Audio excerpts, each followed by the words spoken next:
em 15 dias. Queridos irmãos da Terra, que momento extraordinário passa esse planeta. Em 15 dias, todas as nações do mundo se ajoelham perante o invisível. Nenhum dinheiro do mundo pode aplacar o medo que hoje habita os corações dos seres. A capital mundial do dinheiro finalmente descobre que não é possível comer e respirar o ouro. A cidade-luz, mergulhada nas trevas, a cidade eterna, parece condenada a encontrar seu fim. Enquanto isso, o planeta Terra, organismo vivo, aproveita a ausência do homem e se cura. Rios estão ficando mais cristalinos, o ar está mais puro em todo o mundo e as estrelas estão mais visíveis, tudo em 15 dias. Enquanto a solidariedade se destaca em alguns, outros exacerbam seu egoísmo, deixando evidente quem serão os futuros moradores da Terra regenerada. E que ironia! Esse vírus abençoado parece não atacar animais. O seu alvo é a espécie humana. Abençoado sim, pois nos foi ensinado que a dor é a grande professora. E quantas lições podem ser aprendidas com essa situação? Sabemos que para o espírito, na matéria, é difícil ver as coisas com os olhos da alma. Mas creiam, o que acontece nesse momento é uma oportunidade única que outros orbes não tiveram. A guerra nuclear era o karma da raça humana, a autodestruição seu destino. Mas esse planeta, tão amado por Jesus, recebeu a chance maravilhosa de ter um chamado diferente. Em vez de se autodestruírem para aprenderem a fraternidade, se afastarão para aprenderem na dor da solidão a importância do coletivo. Sentirão na falta do contato humano a importância de um abraço. Os seus contatos virtuais não serão suficientes para aquecer seus corações. Dor, lágrima e sofrimento ainda serão sentidos nos próximos meses. Mas feliz daquele que entende esse momento sublime. No mundo espiritual, seres elevadíssimos acompanham o momento com atenção e um amor infinito. Finalmente é chegada a hora. A terra amada não será mais a mesma. Se pudessem ver o que vemos, veriam o espetáculo que está sendo a mudança vibratória do planeta. Que força tem a oração, que força tem o pensamento. Tudo em 15 dias. O que não será possível quando esta vibração for perene? E como é infinito o amor do Cristo. Ele está em cada coração, em cada oração, em cada pensamento. Como um pai que não abandona um filho. Que ser extraordinário, que com um simples raio do seu olhar, magnânimo, seria capaz de ofuscar o próprio sol. E esse ser gigantesco olha para a terra com piedade e amor. Então, que motivo existe para ter medo? O momento é de esperança. O momento é de mudança. Mudança para uma nova era. Também é chegada a hora de espalhar esperança. Aqueles que têm consciência do atual momento têm a enorme missão de levar esperança aos corações sofredores. Quando todos estiverem com medo da morte, sejam a luz que mostra a vida eterna.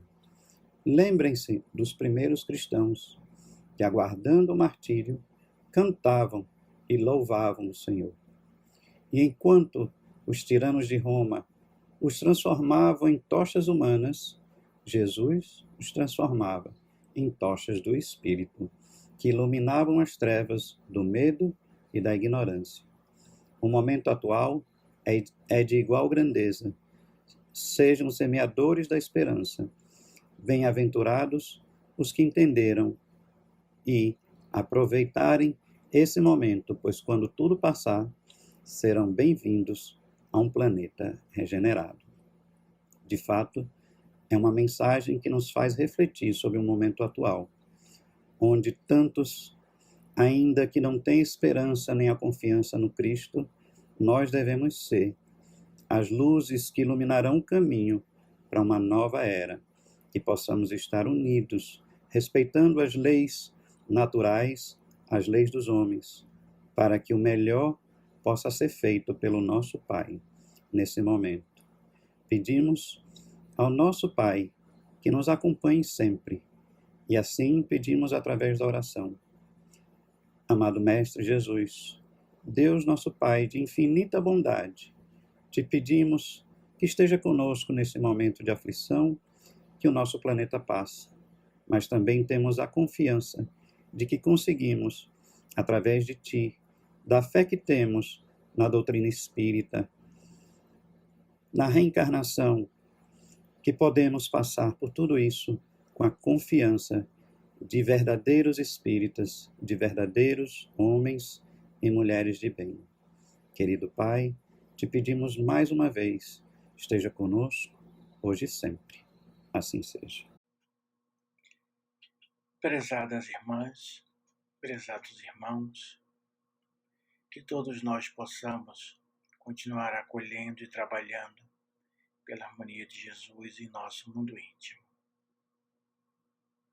Nós estamos aqui fazendo esse vídeo que nesse momento está sendo lançado na plataforma do Jefa, no YouTube,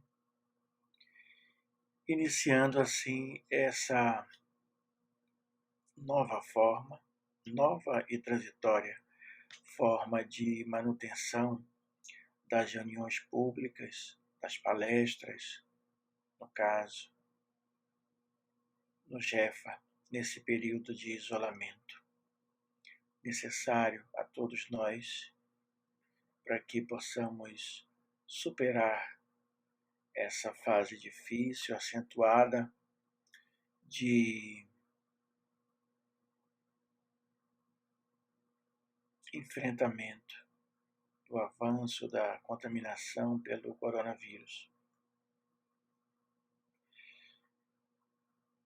É bom, é importante que nós mantenhamos o nosso foco, a nossa dedicação ao bem, aos estudos, às reflexões, e que tudo isso se converta naturalmente, como sempre deve ser, em atitudes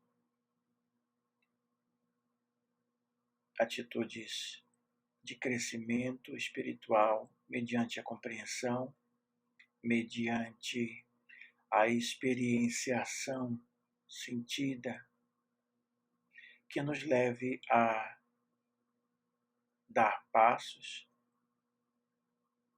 Nós precisamos dar no sentido da nossa caminhada, da nossa evolução espiritual. E essa é uma oportunidade de, remotamente, em nossos lares, isoladamente, podermos reflexionar juntos, em continuidade, aquele espírito da presença que temos, que sentimos, que compartilhamos nas reuniões públicas do Jefa. Então, é nessa intenção que nós aqui nos colocamos, pedindo desculpas a vocês pelos nossos limites inúmeros, especialmente para realizarmos esse estudo, essa continuidade do estudo do Evangelho segundo o Espiritismo, desse meio, dessa forma. Bom, cabe-nos reflexionar nessa oportunidade acerca do penúltimo item do capítulo 24 do Evangelho segundo o Espiritismo.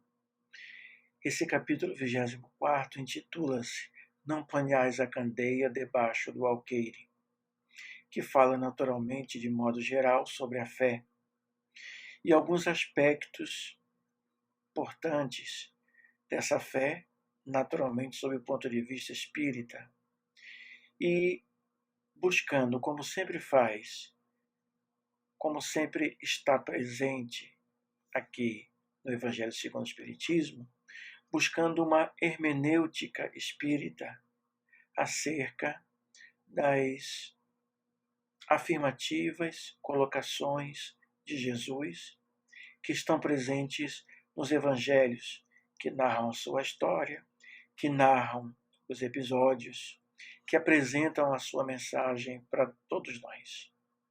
Essa hermenêutica espírita significa a interpretação espírita que nós podemos e devemos, como estudantes, estudiosos espíritas, sempre buscar e que encontramos no Evangelho segundo o Espiritismo um conjunto muito significativo de colocações, tanto das explicações de Allan Kardec, como das mensagens dos Espíritos, acerca dessas passagens. E, nesse caso, de uma passagem, de uma colocação acerca da coragem da fé. É assim que Allan Kardec intitula este item do capítulo 24. Coragem da fé. Para tanto, como nos demais capítulos do Evangelho segundo o Espiritismo, ele se utiliza, a princípio, coloca como referência para a interpretação, para a hermenêutica, para a análise, para a busca das luzes espíritas, ou melhor, das luzes que o Espiritismo nos favorece, em termos de compreensão e sentimento. Ele busca tendo como foco 2 trechos dos evangelhos, um do Evangelho de Mateus e outro do Evangelho de Lucas. O trecho do Evangelho de Mateus se encontra no capítulo 10º, versículos 32 a 33. E o trecho do Evangelho de Lucas se encontra no capítulo 9, versículo 26. Esses versículos aqui, que eu vou ler já já, citados no início da mensagem, eles se encontram num trecho, numa parte do Evangelho de Mateus, em que Jesus está falando aos discípulos e lançando-os para a sua missão, lançando-os para a tarefa de divulgação do Evangelho e de vivência mesmo desse Evangelho, de exemplificação desse Evangelho junto às diversas comunidades que eles iriam enfrentar, que eles iriam visitar, com as quais eles iriam compartilhar ou passar a compartilhar essa mensagem do Evangelho a qual eles se faziam portadores. Então, Jesus afirma um conjunto de importantes estímulos, explicações e mesmo revelações a eles, no sentido do que enfrentariam, de como e em que poderiam se apoiar na própria mensagem, na presença viva de Jesus e como também na representação, na vivência da mensagem libertadora que vem de Deus, que vem do Pai. Então, o contexto desses 2 versículos, 32 e 33, capítulo 10º, Evangelho de Mateus, o contexto é esse. Eu vou ler os 2 versículos aqui citados, que dizem assim: Aquele que me confessar e me reconhecer diante dos homens, eu também o reconhecerei e confessarei diante do meu Pai que está nos céus. E aquele que me renegar diante dos homens, também eu o renegarei diante de meu Pai que está nos céus. A princípio, essa passagem, esse trecho, pode nos levar a acreditar, a entender que a colocação aqui de Jesus se restringe à atitude de confissão religiosa. Ou seja, poderíamos pensar que Jesus está dizendo, poderíamos interpretar assim estas frases, essas colocações de Jesus, como sendo que nós deveremos, frente aos outros, nas várias situações, mas principalmente frente aos outros, confessar a nossa adesão religiosa, a nossa adesão a esta revelação religiosa. Essa interpretação é bastante presente nas colocações religiosas cristãs. Mas o entendimento espírita nos possibilita irmos um pouco além. Essas colocações de Jesus nos falam, de certo modo, de uma integridade nossa, em nós mesmos, conosco mesmo e com Deus. O que significa isso? A integração conosco mesmo significa pensar, sentir, falar e agir de modo harmonioso, de modo ou em uníssono, como um ser integral, como seres, como pessoas, nas quais o que nós falamos está em perfeita harmonia, é a própria manifestação do que nós pensamos, do que nós sentimos e de como nós agimos. Que as nossas atitudes sejam 100% de acordo com o que nós falamos, com o que nós pensamos, com o que nós sentimos. E o que nós sentimos e pensamos se manifeste integralmente, harmoniosamente, no que nós falamos e no que nós fazemos. Então, é a proposta de sermos integrais. Ou seja, não apenas exercermos discursos de confissão religiosa, de adesão religiosa, mas falarmos com naturalidade e totalmente de acordo com o que realmente nós pensamos, com o que realmente nós sentimos. E agirmos totalmente de acordo com o que nós falamos, com o que nós pensamos, com o que nós sentimos. É muito comum para todos nós haver dissonâncias entre o que nós falamos e mesmo quando falamos, para quem falamos, entre o que nós falamos e o que nós pensamos e sentimos de fato. Muitas vezes há dissonâncias. Nós não conseguimos ser íntegros, muitas vezes, entre o que falamos e o que pensamos e sentimos.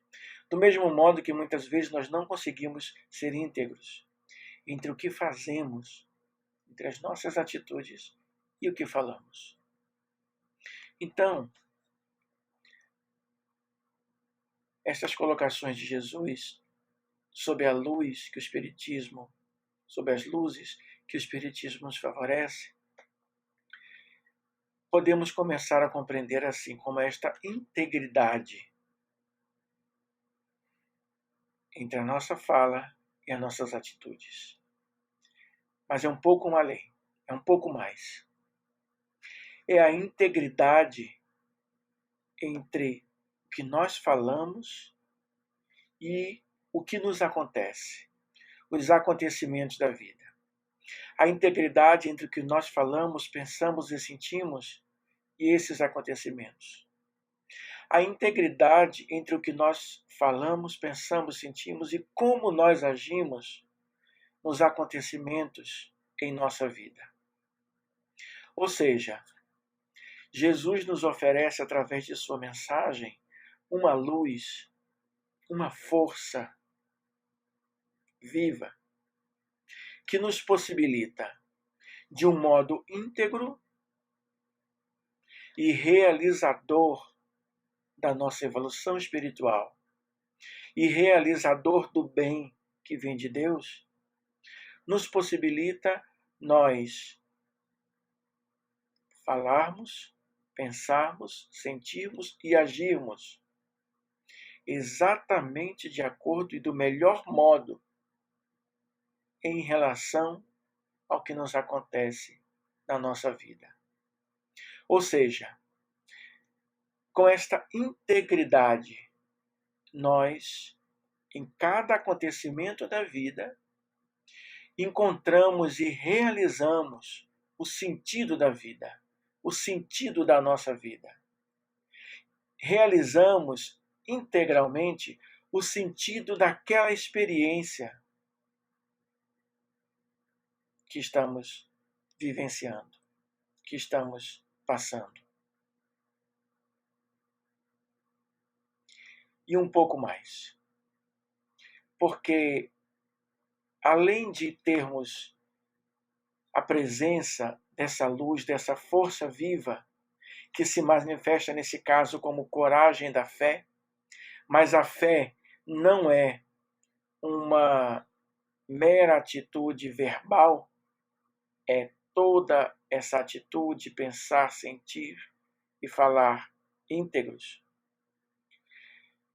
Tudo isso sob a luz, com a força viva da mensagem de Jesus e com a presença, a assistência também integral da providência divina, de Deus. Então, a integridade que Jesus aponta aqui é a integridade, inclusive, com Deus, nas situações vividas, em nossa fala, em nosso pensamento, em nosso sentimento e em nossas atitudes. Ou seja, tudo se harmoniza entre nós e Deus, Deus e nós, conosco, com a mensagem de Jesus, com a presença para o bem que Ele torna entre nós, quando assim o possibilitamos. Então, estas colocações, essas afirmativas de Jesus nos apresentam essa proposta de integridade harmônica, realizadora, transformadora para o bem, realizadora do bem, integridade conosco mesmo, com a mensagem de Jesus e com a providência divina. Nas situações vividas, em todas elas. Até porque as situações vividas são vividas por nós, são plantadas em nossa vida pela providência divina. Então elas vêm carregadas de sentido, carregadas de possibilidade de realização para o bem. E nós assim o fazemos. Ou seja, realizamos para o bem quando, de um modo íntegro, nós as vivenciamos mediante a nossa fala, mediante o que pensamos, mediante o que sentimos ou como sentimos e mediante as nossas atitudes. Então, esse conjunto íntegro, integral, nos é possível e nos é possível exatamente onde estamos, como estamos e com o que vivemos. Porque é exatamente nessas condições que nós podemos alcançar todo o bem que nos é necessário e que nos é possível, e com toda a ajuda que recebemos para isso.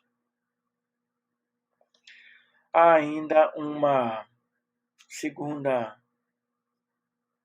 segundo trecho do Evangelho de Lucas, que diz o seguinte: se alguém se envergonhar de mim e das minhas palavras, o Filho do Homem também se envergonhará dele, quando vier na sua glória e na de seu Pai e dos seus santos anjos. Ora,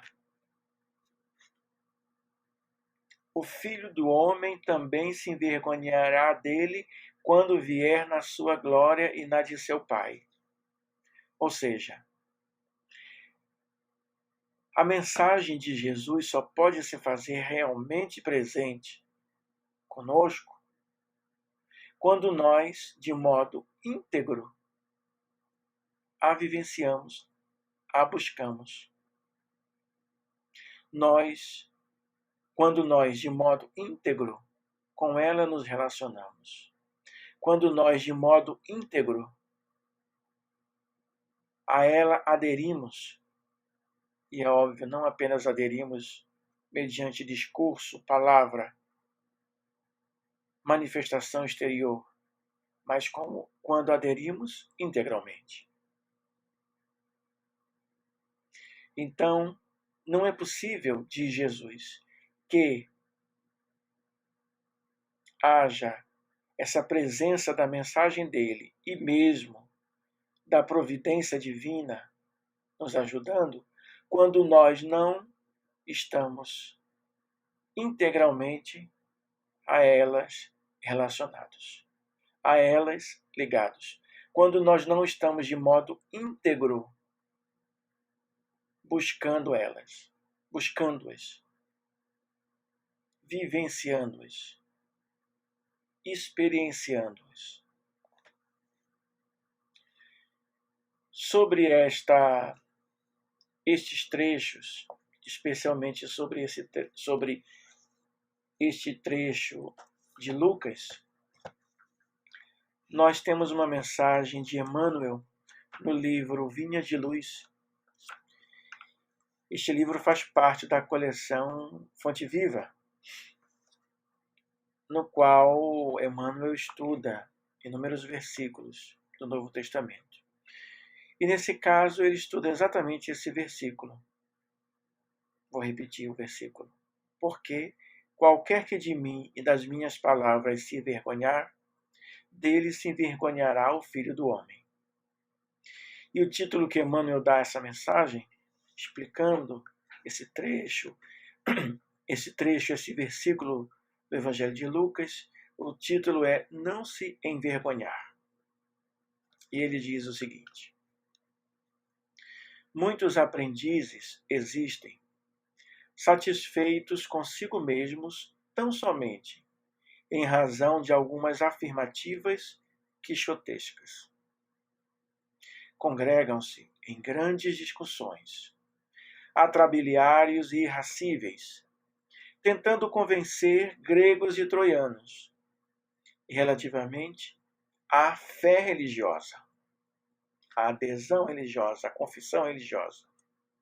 E quando interpelados sobre a fúria em que se comprazem, na imposição dos pontos de vista que lhes são próprios, costumam redarguir que é imprescindível não nos envergonharmos do Mestre, nem de seus ensinamentos perante a multidão. Como se fosse uma mera adesão religiosa, de confissão religiosa e de fala, de defesa dessa adesão religiosa. Todavia, muitas vezes, a preocupação de preservar o cristianismo não passa de posição meramente verbal. Tais defensores do Cristo andam esquecidos de que, antes de tudo, é indispensável não esquecer-lhe os princípios sublimes diante das tarefas de cada dia. Então, o principal vínculo que Emmanuel apresenta não é entre a fala e a defesa de uma posição religiosa, de uma determinada religião, e a mensagem de Jesus sendo vista e sentida como uma mera revelação religiosa à qual se adere e se defende a adesão, mas sim o vínculo entre os princípios sublimes da mensagem de Jesus e as tarefas de cada dia. Este é o vínculo fundamental que nós precisamos realizar. A vida de um homem é a sua própria confissão pública. A conduta de cada crente é a sua verdadeira profissão de fé. Muito infantis, o trovão da voz e a mímica verbalista, filhos da vaidade individual, junto de ouvintes incompreensivos e complacentes, com pleno esquecimento dos necessários testemunhos com o Mestre. Testemunhos com o Mestre. Na oficina de trabalho comum e no lar purificador. Porque o que importa realmente é isso. São os necessários testemunhos com o Mestre, ou seja, com a presença, com a ajuda de Jesus, de sua mensagem, da força viva de sua mensagem, na nossa oficina de trabalho comum e no lar purificador. No nosso lar, que é o lar que nos serve para a nossa purificação. As experiências necessárias para tal. E termina Emmanuel dizendo: torna-se indispensável não se envergonhar o aprendiz de Jesus, não em perlengas calorosas, das quais cada contendor regressa mais exasperado, mas sim perante as situações aparentemente insignificantes ou eminentemente expressivas, em que se pede ao crente, aquele que realmente está íntegro com a mensagem de Jesus, se pede o exemplo de amor, renúncia e sacrifício pessoal, que o Senhor demonstrou em sua trajetória sublime. Então é isso que se pede. É a isso que Jesus nos conclama quando afirma o que acabamos de ler. Exemplo ou exemplos de amor, de renúncia e de sacrifício pessoal, pelo bem comum, pelo bem do próximo, pelo bem de todos. Allan Kardec comenta também essa passagem nesse item do Evangelho segundo o Espiritismo. E ele diz o seguinte: a coragem de opinião sempre foi tida em grande estima entre os homens, porque há mérito em afrontar os perigos, as perseguições, as contradições e até os simples sarcasmos, aos quais se expõe quase sempre aquele que não teme proclamar abertamente ideias que não são as de todo mundo. Aqui, como em tudo, o merecimento é proporcional às circunstâncias e à importância do resultado. Há sempre fraqueza em alguém recusar, diante das consequências de sua opinião, e em renegá-la. Mas há casos em que isso constitui covardia tão grande quanto fugir no momento do combate. Jesus hostilizou essa covardia do ponto de vista especial de sua doutrina, dizendo que, se alguém se envergonhar de suas palavras, desse também ele se envergonhará.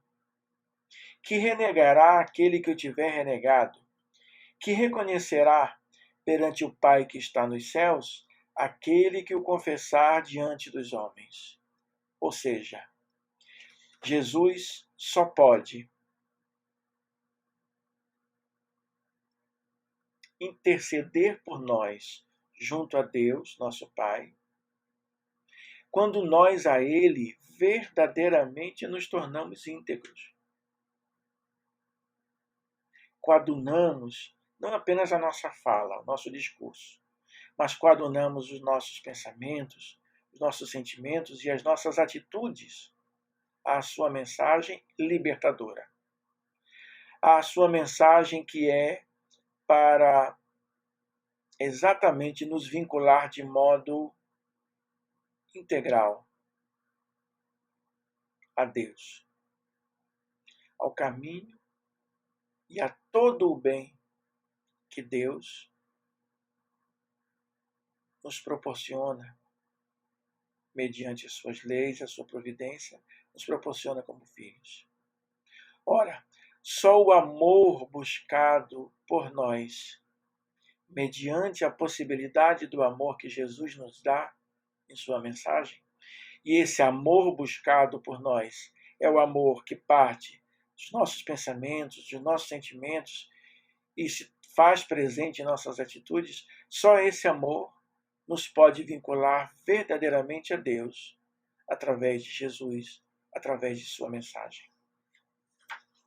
Em outras palavras, diz Kardec, aqueles que tiverem medo de se confessarem discípulos da verdade não são dignos de serem admitidos no reino da verdade.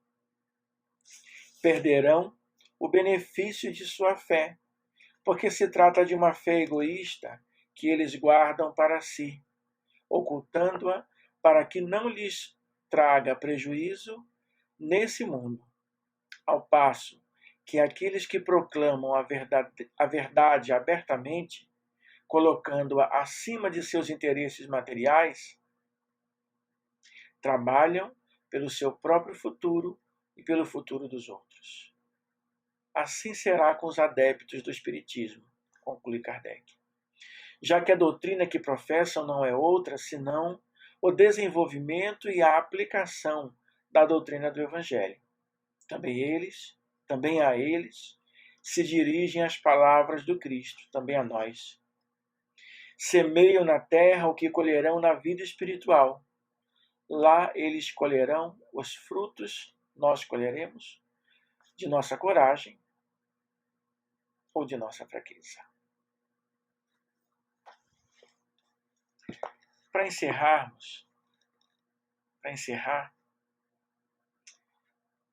eu vou ler aqui uma outra mensagem, uma outra explicação que nós encontramos neste livro, Opinião Espírita. É um livro daqueles de autoria de dois espíritos, Emmanuel e André Luiz, através da psicografia de dois médiuns, Chico Xavier e Valdo Vieira. Um psicografou aqueles que são os capítulos pares, outro psicografou aqueles que são os capítulos ímpares neste livro. Neste caso,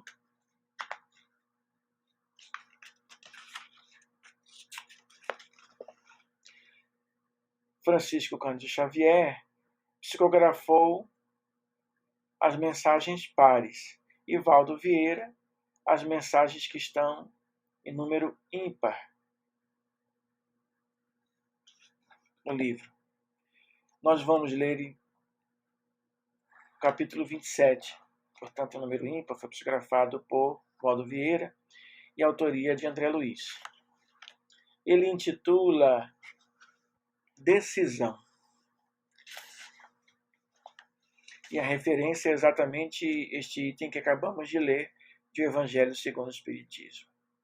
O item 15 do capítulo 24 do livro. Ele nos diz o seguinte: somos tangidos por fatos e problemas a exigirem a manifestação de nossa vontade em todas as circunstâncias. Muito embora disponhamos de recursos infinitos de escolha para assumir gesto determinado ou desenvolver certa ação, invariavelmente estamos constrangidos a optar por um só caminho, de cada vez, para expressar os desígnios pessoais na construção do destino. A todo tempo nós somos levados a escolher caminhos, ter atitudes, a assumir gestos determinados, a desenvolvermos determinada ação. Conquanto possamos caminhar 1000 léguas, somente progredimos em substância, avançando passo a passo, ou seja, decisão a decisão, atitude a atitude. Daí a importância da existência terrena, temporária e limitada em muitos ângulos, porém rica e promissora quanto aos ensejos, às oportunidades que nos faculta para automatizar o bem no campo de nós mesmos, mediante a possibilidade de sermos bons para os outros. Então, as circunstâncias de nossa vida são muito ricas e promissoras para que nós consigamos, em nós, de acordo com as nossas condições e no meio em que vivemos, automatizarmos o bem, ou seja, realizarmos o bem, vivenciarmos o bem. O bem que no nosso caso é recuperação, é retomada, é libertação do egoísmo, do orgulho, das demais imperfeições e equívocos que nos caracterizam. Decisão é necessidade permanente, diz ele. Nossa vontade não pode ser multipartida. Ideia, verbo e atitude exprimem resoluções de nossas almas, a frutificarem bênçãos de alegria ou lições de reajuste no próprio íntimo. Vacilação é sintoma de fraqueza moral, tanto quanto desânimo é sinal de doença. Certeza no bem denuncia felicidade real, e confiança de hoje indica serenidade futura. Progresso é fruto de escolha. Não há nobre desincumbência com flexibilidade da intenção. Ou seja, nós não nos desincumbimos do que precisamos realizar, fazer, agir e decidir, mantendo dubiedade em nossas intenções. Precisamos ser firmes em nossas intenções e, consequentemente, como diz André Luiz, decidirmos com firmeza e adequadamente, e conforme toda essa força do bem com a qual podemos contar. Afora tu mesmo, ninguém te decide o destino. Se a eventualidade da sementeira é infinita, a fatalidade da colheita é inalienável. Guardas contigo tesouros de experiências acumulados em milênios de luta que podem crescer aqui e agora, a critério do teu alvitre. Recorda que o berço de teu espírito fulge longe da existência terrestre.